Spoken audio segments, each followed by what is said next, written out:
Hello. ඒතර ඔයාලා අද මාත් එක්ක එකතු වෙන්නේ අපේ අනුමාන ප්‍රැක්ටිකල් වීඩියෝ සීරීස් එකේ දෙවෙනි වීඩියෝ එකත් එක්ක. ඒක තමයි ගූර්ණ මූලධර්මයේ භාවිතයෙන් වස්තුවක ස්කන්ධය නිර්ණය කිරීම. මේක ලේසි ප්‍රැක්ටිකල් එකක්. මම මේකේ ඔයාලට පාස් පේපර් ඩිස්කෂන් එක කියන්නේ 2017 පාස් පේපර් එකත් අන්තිමට ඩිස්කස් කරන්නම්.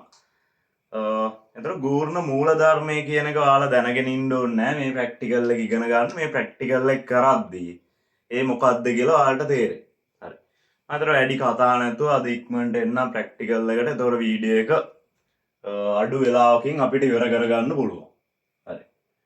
මේ ප්‍රැක්ටිකල් එකේ නම තමයි ගූර්ණ මූලධර්මයේ භාවිතයෙන් නොදන්නා ස්කන්ධයක නැත්නම් නොදන්නා ස්කන්ධයක් නිර්ණය කිරීම. ගූර්ණ මූලධර්මයේ භාවිතයෙන් නොදන්නා ස්කන්ධයක් නිර්ණය කිරීම. හරි. ඊට මේකේ අවශ්‍ය ද්‍රව්‍ය කියලා ටියුට් එකේ තියෙනවා මීටර් රූලක්, පිහිදාරයක්, නූල් කැබලි, ඒ වගේ ඔයාලට අවශ්‍ය උපකරණ ටික දීලා තියෙනවා. හරි. මේකේ පළවෙනියට මේ ප්‍රැක්ටිකල් එකේ කරන වැඩේ තමයි ඔන්න ඔය මීටර් කෝදුව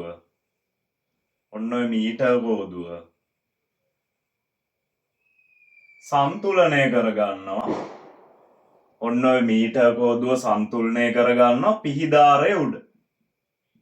ඔය මීටර් කෝදුව සම්තුලනය කරගන්නවා පිහිදාරයේ උඩ. පිහිදාරයේ උඩ. අපි දන්නවා මෙන්න මේ පිහිදාරය මගින් මෙයා මත ඇති කරන අභිලම්බ ප්‍රතික්‍රියාව. පිහිදාරය මගින් මීටර් කෝදුව මත ඇති කරන අභිලම්බ ප්‍රතික්‍රියාව. ඔයාලා බල සමතුලිතතාවයද ඉගෙන ගන්නවා. දැන් මේ මීටර් කෝදුවට බරක් තියෙනවානේ. ඒක අනිවාර්යෙන් පහළට ක්‍රියාත්මක වෙන්න ඕනේ. බල සමතුලිතතාවයද ඉගෙන ගන්නවා. බල දෙකක් යටතේ වස්තුවක් සමතුලිත විට ඒ බල දෙක ඒකරේඛීය වෙන්න ඕනේ. එහෙනම් මේ තුලණය වෙලා තියෙන තැනදී මෙයාගේ බර ක්‍රියා කරන්න ඕනේ මෙන්න මේ කියන්නේ මෙන්න මේ රේඛාව දිගේම පහළට. ඒක මම W කියලා දාන්නම්කෝ. මේක මීටර් කෝදුවේ බර. එතන ඔයාලා ආයෙ ඉගෙන ගන්න කතාවක් තමයි මෙන්න මේ බර කියන එක සිරස්ව පහළට ඔයාලා ලකුණු කරන්නේ කොතනින්ද? මෙන්න මේ මීටර් කෝදුවේ ගුරුත්ව කේන්ද්‍රයේ ඉඳන්නේ. නම් ඔයාලට මෙන්න මේකේ මුලින්ම ඔලුවට දාගන්න ඕනේ කතාව තමයි මෙන්න මේ මීටර් රූල පිහිදාරයේ උඩ සන්තුලනය වෙන්නේ මේ පිහිදාරයේ උඩින් හරියටම ගුරුත්ව කේන්ද්‍රයේ ඉන්න වෙලාවේ. ඒක ඉතා වැදගත්. මෙන්න මේ මීටර් කෝදුව පිහිදාරයේ උඩ සන්තුලනය වෙන්නේ හරියටම පිහිදාරයේ උඩින් මෙයාගේ ගුරුත්ව කේන්ද්‍රය පිහිටන වෙලේ. එහෙමුන් නැත්තම් ඕක කවදාවත් සන්තුලනය වෙන්නේ නැහැ. දැන් උදාහරණයකට මෙහෙම තියෙනවා. හිතන්න මෙයාගේ බර තියෙනවා. يعني මෙයාගේ ගුරුත්ව කේන්ද්‍රය මේ වගේ තැනකින් තියෙන්නේ. බර ඔහොම ක්‍රියා කරනවා. බර W කියලා දාන්න. අභිලම්බ ප්‍රතික්‍රියාව මෙතනින් ක්‍රියාත්මක වෙනවා. ඒතර ඔයාලට තේරෙන්න ඕනේ මේ වගේ තියෙද්දි මෙතන ගූර්ණයක් ඇති වෙලා මේක පෙරලෙනවා. මේ අතට ගූර්ණයක් ඇති වෙලා මේක පෙරලෙනවා. හැබැයි මෙන්න මේ වගේ පිහිදාරයේ උඩින්ම හරියටම ගුරුත්ව කේන්ද්‍රයේ පිහිටද්දී මේ අභිලම්බ ප්‍රතික්‍රියාවයි බරයි ඒක රේඛීය වෙලා මේ දෙක එකිනෙකට සමාන වෙලා මේක තුලණය වෙනවා. හරි. ඒතර ඕකේ පළවෙනි පියවර තමයි මීටර් රූල පිහිදාරයේ උඩ සන්තුලනය කර ගැනීම. ඒකේ හොඳට හයිලයිට් කරලා ඔය ටියුට් එකේ ලියා ගන්න. පිහිදාරයට හරියටම ඉහළින් ගුරුත්ව කේන්ද්‍රය මෙන්න මේ මීටර් රූලේ ගුරුත්ව කේන්ද්‍රය පිහිටන වෙලාවේ තමයි මේක සන්තුලනය වෙන්නේ. මෙන්න මේකත් දාගන්න. මෙන්න මේ රූපෙත් දාගන්න. හරි. දැන් අපි ප්‍රැක්ටිකල් එකට එමු.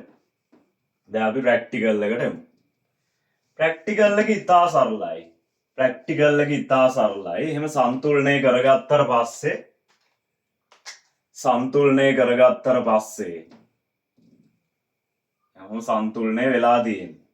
පිහිදාරේ උඩ තමා හරියටම ගුරුත්ව කේන්ද්‍රය තියෙන්නේ. එහෙනම් මීටර් රූලේ බර පහළට ක්‍රියාත්මක වෙනවා, අභිලම්බ ප්‍රතික්‍රියාව උඩට ක්‍රියාත්මක වෙනවා. දැන් අපිට මේකේ ප්‍රැක්ටිකල් එකේ අරමුණ තමා නොදන්න ස්කන්ධයක දැන් කියන්නේ නොදන්නා කෙනෙක්ගේ ස්කන්ධය නිර්ණය කිරීම. ඒතර අපිට මේකට තව අවශ්‍ය වෙනවා දන්න ස්කන්ධය. ඒතර මේ ප්‍රැක්ටිකල් එකේදී අපි පාවිච්චි කරන්නේ ග්‍රෑම් 50ක විතර දන්න ස්කන්ධය. ග්‍රෑම් 50ක විතර දන්න ස්කන්ධය. ඔය ප්‍රැක්ටිකල් එකේ අපි නොදන්න කෙනෙක්ට කියලා හොයන්නේ ස්කන්ධය නොදන්න ගලකට.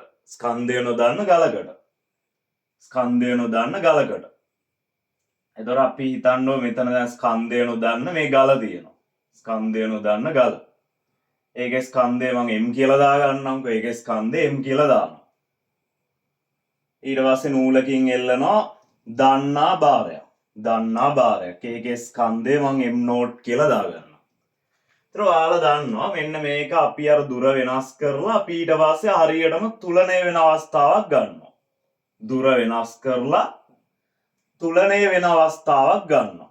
ඒ කියන්නේ මේක එහෙට මෙහෙට ඒ කියන්නේ පහළට උඩට චලනය වෙන්නේ නැහැ. තුලනය වෙලා තිරස් අතට තියෙනවා. තුලනය වෙලා තිරස් විදිහට තියෙනවා මේ මීටර රූල. හරි.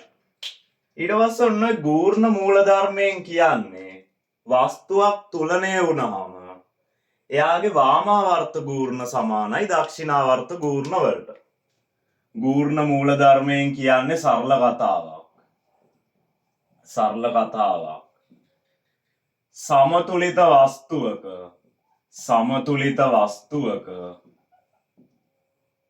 වාමාවර්ත ගූර්ණ සමානයි. කියන්නේ සලකන ලක්ෂයක්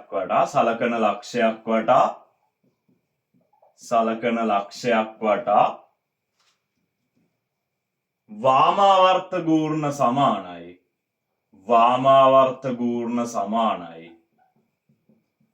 දක්ෂිනාවර්ත ගූර්ණ. වාමාවර්ත ගූර්ණ සමානයි දක්ෂිනාවර්ත ගූර්ණ. හරි. අපි ඊට පස්සේ දැන් ওই ගූර්ණ ගන්න දෙපේ අපිට සලකන කියන්නේ අපිට කැමති ලක්ෂයක් වඩා ගූර්ණ ගන්න ඕනේ. ඊට පස්සේ අපිට වාමාවර්ත ගූර්ණ දක්ෂිනාවර්ත ගූර්ණ වලට සමාන කරන්න පුළුවන්.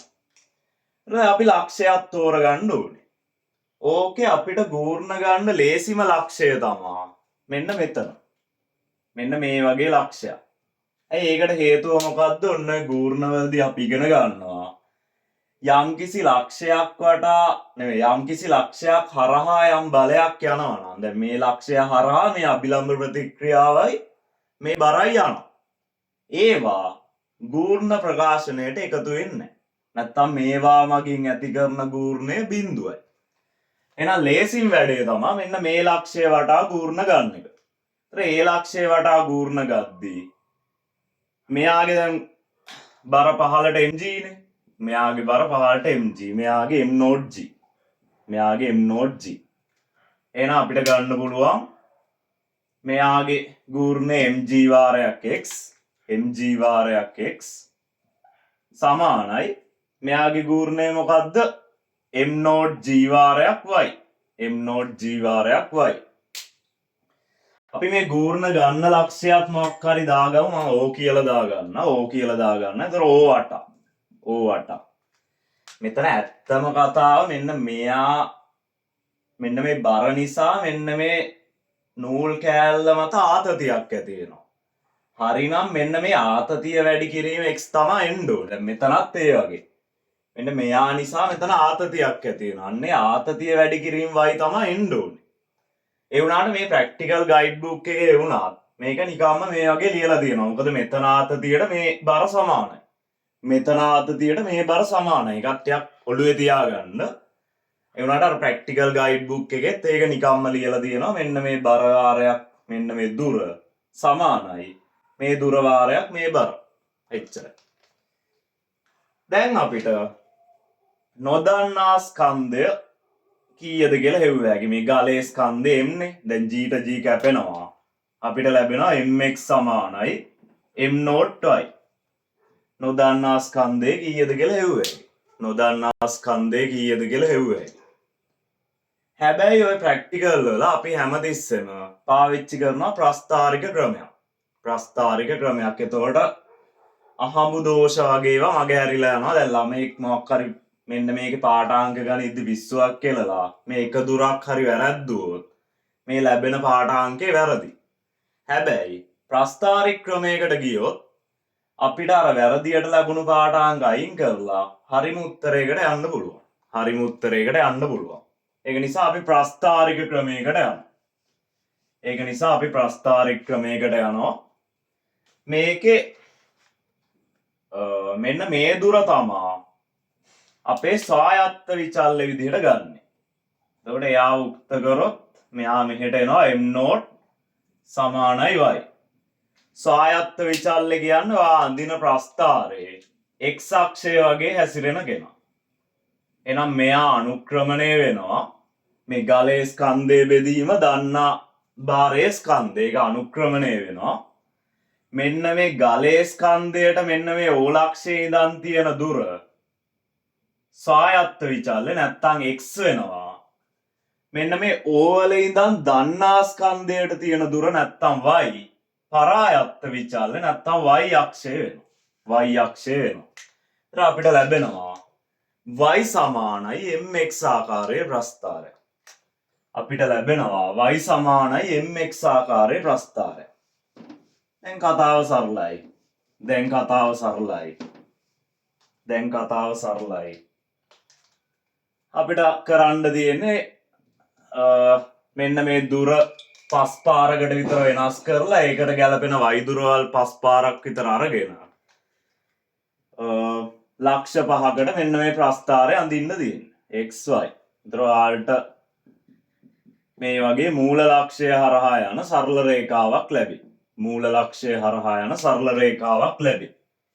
දැන් අපේ අන්තිම අරමුණ මොකද්ද? ඔය ප්‍රස්ථාරය අඳින එක නෙමෙයි. අන්තිම අරමුණ මේ ගලේ ස්කන්ධය නැත්තම් සිම්පල් m කියලා දැන් එයාව හොයන එක. ඒතර එයාව හොයන්නේ කොහොමද?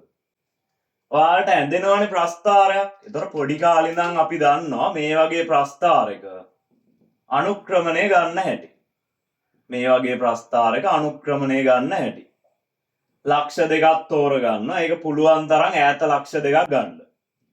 දැන් මොකද ළඟ මාකින් වල තියෙනවා ළඟ ලක්ෂ දෙකක් තෝරගත්තොත් ලකුණු ලබා නොදෙන්න කියලා. ඒක නිසා ඈත ලක්ෂ දෙකක් ගන්න. හිතන්න මෙතන ඛණ්ඩාංකයේ y එක, මෙතන y ඛණ්ඩාංකයේ y දෙක, මෙතන x ඛණ්ඩාංකයේ x එක, මෙතන x ඛණ්ඩාංකයේ x දෙක. එහෙනම් අනුක්‍රමණය ගත්ත හැකි. ඔය සලකන ලක්ෂ දෙකේ y ඛණ්ඩාංක අතර වෙනස බෙදීම x ඛණ්ඩාංක අතර වෙනස. ඔය ප්‍රස්ථාරය ඇසුරෙන් ගන්න. ලක්ෂ දෙකක් තෝරගත්තා. ඒවා y ඛණ්ඩාංක වෙනස බෙදනවා. මෙතන x ඛණ්ඩාංක වෙනස. එච්චරයි. ඒ ලක්ෂ දෙකේ x ඛණ්ඩාංක වෙනස. ඒ ප්‍රස්ථාරය ඇසුරෙන් ගන්න. හැබැයි අපි සෛද්ධාන්තිකව දන්නවා අනුක්‍රමණය කියන්නේ කවුද? ගලේ ස්කන්ධය බෙදීම දන්නා කෙනාගේ ස්කන්ධය. එහෙනම් මේක ප්‍රස්ථාරය ඇසුරෙන් ගන්නවා. අපිට ගලේ ස්කන්ධය හෙව්ව හැකි. දන්නා කෙනාගේ ස්කන්ධය වැඩි කිරීම කවුද? ප්‍රස්ථාරයේ අනුක්‍රමණය.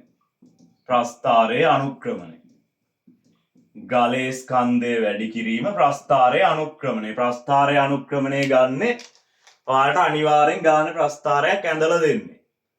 ලේසි ලක්ෂ දෙකක් තෝරගත්ත ඈතින් තියෙනවා. එයාලගේ y ඛණ්ඩාංක වෙනසෙන් බෙදුවා එයාලගේ x ඛණ්ඩාංක වෙනස එච්චරයි. ඊට පස්සේ ඒක වැඩි කරනවා දන්නා කෙනාගේ ස්කන්ධයෙන්. එතකොට අපිට ගලේ නැත්තම් නොදන්නා කෙනාගේ ස්කන්ධය එනවා. ඔච්චරයි ප්‍රැක්ටිකල් එක. ඉතා සරලයි. හරි. දැන් එමු මේකේ වැදගත් කතාවලට.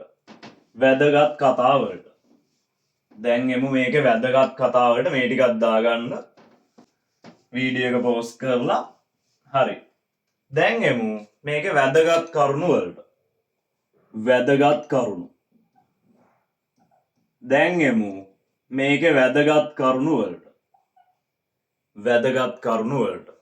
හරි. අංක 1 වැදගත් කරුණ තමා ඇයි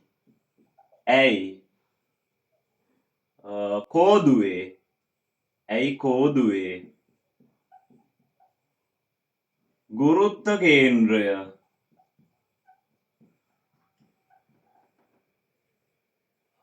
මත පිහිදාරය සමතුලිත කරේ. පිහිදාරය සමතුලිත කරේ. පිහිදාරය සමතුලිත කරේ. ඒක දැන් ළමයට තේරෙන්න ඕනේ. දැන් හිතන්නෝ පිහිදාරය වෙන තැනකින් සමතුලිත කරා. මෙහෙන් වගේ. එතකොට දැන් අපි මෙන්න මේ පිහිදාරය වටා ගූර්ණ ගන්නවා. පිහිදාරය වටා ගූර්ණ ගන්නවා. දැන් එතකොට මෙයාගේ දැන් හිතන්නෝ ගුරුත්ව කේන්ද්‍රය තියෙන්නේ මේ වගේ තැනකින්. මම ටිකක් මේක දික් කරලා අඳින්නම්. ඔය වගේ. මීටර් කෝදුවේ ගුරුත්ව කේන්ද්‍රය උගේ හරි මැදින් වගේ තියෙනවා. ඒත් උගේ බර ක්‍රියා කරනවා මෙතනින්. උගේ බර ක්‍රියා කරනවා මෙතනින්. දැන් මේ දෙපැත්තෙන්නේ ස්කන්ධ දෙක එල්ලන්නේ. මෙතනින් m node g මෙතනින් අර ගලේ ස්කන්ධය mg. දැන් පිහිදාරය උඩ ලක්ෂය O කියලා ගත්තොත් මේක වටා ගූර්ණ ගන්න ගියාම මේ දෙන්නට අමතරව මේ මීටර්ස් කෝදුවේ ස්කන්ධයනොත් ගූර්ණයක් එනවා. මේ දෙන්නට අමතරව මීටර් කෝදුවේ ස්කන්ධයනොත් ගූර්ණයක් එනවා. ඒතර ප්‍රැක්ටිකල් එක අමාරු වෙනවා අපිට කරන්න. නම් ප්‍රධාන හේතුව විදිහට ලියන්න පුළුවන්. එවිට මීටර් කෝදුවේ බර මගින් ඇති කරන ගූර්ණය නොසලකා හැරිය හැක. නැත්නම් ඒකත් සලකන්න වෙනවා. දැන් හරියටම මෙන්න මෙයා ගුරුත්ව කේන්ද්‍රය උඩ සමතුලිත කරාම අපි සලකන ලක්ෂය වටා මෙයාගේ බර සලකන ලක්ෂය හරහා මෙයාගේ බරත් යනවා අභිලම්බ ප්‍රතික්‍රියාවත් යනවා. ඒ දෙකම නොසලකා හරින්න පුළුවන්. ඒතර අපිට ගූර්ණ ප්‍රකාශනයට එන්නේ මේ දෙක විතරයි. හරි. ඔන්න ඕකත් දාගන්න මම තප්පරයක් විතර ඉන්නම්. හරි. ඊළඟ වැදගත් කතාව තමයි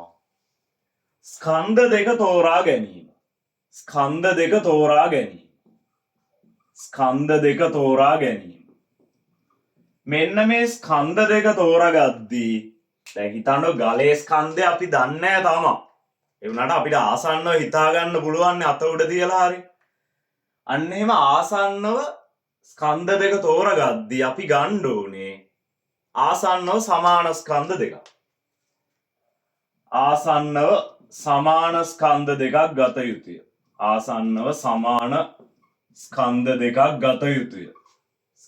දෙකක් ගත යුතුය. ඒකට හේතුව මං කියන්න. ආසන්නව සමාන ස්කන්ධ දෙකක් ගත යුතුය. කියන්නේ අපිට නිකන් අත උඩින් දන්න ස්කන්ධයයි ගලයි තියලා නිකන් චෙක් කරන්න පුළුවන් නේ මුන් දෙන්න සමානද ගල බරින් වැඩිද අරයා බරින් වැඩිද එහෙම හිතා ගන්න පුළුවන් නේ. අන්න එහෙම හිතාගෙන ඒ ගලේ ස්කන්ධයයි අර දන්නා ස්කන්ධයයි ආසන්නව සමාන දෙකක් තෝරගන්න ඕනේ. ඇයි ඒ? මම ඒකට හේතුව කියන්න. අපේ ප්‍රකාශනයේ මෙහෙම ආවේ. m not y සමානයි mx. m not y සමානයි mx. දැන් උදාහරණයක් විදිහට හිතන්නකෝ මෙයාට සාපේක්ෂව මෙන්න මේ ගලේ ස්කන්ධය අපි ඉතා ලොකු කෙනෙක් තෝරගන්නවා. හිතන්න ලොකු ගලක් ගන්නවා. ගොඩක් බර ගලක් ගන්නවා. දැන් මෙයා නියතයිනේ. මේක නියතයි. මේ x දුර හදන්නේ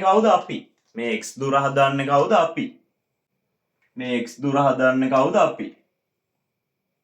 එතකොට මෙන්න මේ පැත්තේ උත්තරේ ගොඩක් ලොකු වෙනවානේ. මෙයා ගොඩක් ලොකු වුණාම x දුර ගැලපෙන විදිහට නිර්ණය කරන්නේ අපි. ඒකනේ මේකට ස්වායත්ත විචල්්‍ය කියන්නේ. දැන් හිතන්න මෙයාත් ඔයාලා ටිකක් සැලකිය යුතු දුරක් ගන්නවා x ට. එතකොට මේ පැත්ත අතිශය විශාල වෙන නිසා මෙයා නියත නිසා y දුරත් ගොඩක් වැඩි වෙනවා. ඒතර එන කේස් එක තමයි මෙන්න මේ y දුර ගොඩක් ලොකු වෙන්න ඕනේ. එයා x ට වඩා ගොඩක් ලොකු වෙනවා. මේක අනිත් පැත්තට කරත් ඒ වගේ. දැන් මෙයාට සාපේක්ෂව මෙයා ගොඩක් බර කෙනෙක් ගත්තොත් මෙන්න මෙයා අපි පිහිටවන කෙනෙක්. එතකොට මෙන්න මෙයා පොඩි වෙනවා. මෙන්න මෙයා පොඩි වෙනවා. ඒකත් ඔයාලා පොඩ්ඩක් හිතලා බලන්න. මම වෙන අවස්ථාවක් කිව්වේ. දැන් මම කියපු අවස්ථාව තමයි ගලේ ස්කන්ධය ගොඩක් ලොකුයි. මෙයා අපි විසින් පිහිටවන දුර. මේක නියතයි. දන්නා ස්කන්ධය නියත ස්කන්ධයන්නේ. එහෙනම් මෙන්න මේ පැත්තට මේ උත්තරේ සමාන වෙන්න මේ දුර ගොඩාක් වැඩි වෙනවා. ඒතර මෙන්න මේ x ට සාපේක්ෂව මේ y දුර ගොඩක් වැඩි. ඒතර වෙන කේස් එක තමයි දුර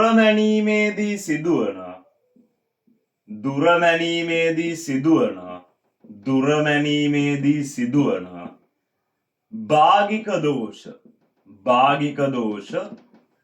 නැත්තම් ප්‍රතිශත දෝෂ වැඩි වේ. දුර මැනීමේදී සිදුවන භාගික දෝෂ ප්‍රතිශත දෝෂ වැඩි වේ. හරි. අරකට නිකන් කියන්නම් මට කියවුණා හන්දා. මේක m0 y සමානයි mx. දැන් මෙයා අපි විසින් පිහිටවන දුර. ගලේ ස්කන්ධයත් නියතයිනේ. හිතන්නකෝ දැන් අර දන්න ස්කන්ධය ගන්නවා කිලෝ 10ක් විතර බර එකක්. එතකොට මේ පැත්තේ උත්තරයට මෙන්න මෙයා සමාන වෙන්න මෙයා දැන් ගොඩක් ලොකුයි. y ගොඩක් පොඩි වෙන්න ඕනේ. එතකොටත් කේස් එක මෙයාට සාපේක්ෂව මෙයාගේ ලොකු වෙනසක් තියෙනවා. x දුරට සාපේක්ෂව y ගේ ලොකු වෙනසක් තියෙනවා. එතකොට මේ දුරවල් දෙක මැනීමේදී සිදුවන භාගික දෝෂය වැඩි වෙනවා. නැත්තම් ප්‍රතිශත දෝෂය වැඩි වෙනවා. හරි. අද පොඩ්ඩක් වීඩියෝ එක දික් වුණා හන්ද මම 2017 ගාන ඔයාලට තනියම හදන්න දෙනවා. මොකක් හරි ප්‍රශ්නයක් තිබ්බොත් මට ටෙලිග්‍රෑම් මැසේජ් එකක් දාලා අහන්න මම ඔයාලට උත්තර දෙන්නම්. මේක ලේසි ප්‍රැක්ටිකල් එකක්. ඔයාලට තනියම කරන්න පුළුවන් අනිවාර්යෙන්. මම තනියම ගොඩ දාගන්න ඕනේ ඔක්කොම කතා ටික කියලා දෙන්න. හරි. එහෙනම් අපි අලුත් වීඩියෝ එකකින් හමු වෙමු. ඔයාලට මේ විභාගය ඉවර වෙනකම්ම මම මේ උදව් කරනවා. අපි එහෙනම් ඊළඟ වීඩියෝ එකකින් හමු.